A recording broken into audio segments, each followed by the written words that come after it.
Let's continue. MCQ number 12. An S-shaped curve passing through -2, -1, and increasing for all x. A. Linear. B. Absolute value. C. Quadratic. D. Square root. E. Cube root. MCQ number 13. A horizontal line at y is equal to 3. Is it A. Linear, B. Absolute value, C. Quadratic, D. Square root, E. Cube root? MCQ number 14. A B-shaped graph symmetric about the y-axis vertex at 0, 0. Is it A. Linear, B. Absolute value, C. Quadratic, D. Square root, E. Cube root? Practice problem number 15. An S-shaped curve rotated 180 degrees about 0, 0. Is it A. Linear, B. Absolute value, C. Quadratic, D. Square root, E. Cube root? MCQ, wala na. So, answer key for Quarter 2, Numbers and Algebra, Lesson 9.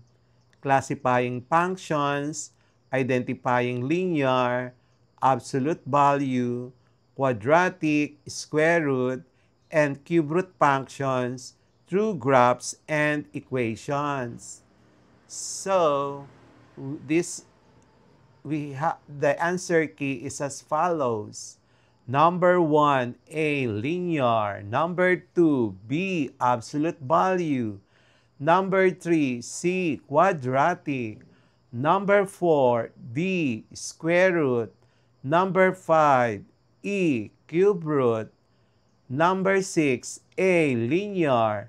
Number 7, B, absolute value. Number 8, linear. Number 9, B, absolute value. Number 10, C, quadratic. Number 11, D, square root. Number 12, E, cube root. Number 13, A, linear. Number 14, B, absolute value. Number 15, E, cube root? And that's it for today's lesson here on Smile Road. If you learned something new today, don't forget to hit that like button and share this video with your classmates. This is Sir M, reminding you that learning doesn't stop after the bell rings. Keep asking, keep exploring, and always walk the road of knowledge with a smile. And make sure to subscribe and tap the notification bell so you'll be the first to know when a new lesson drops.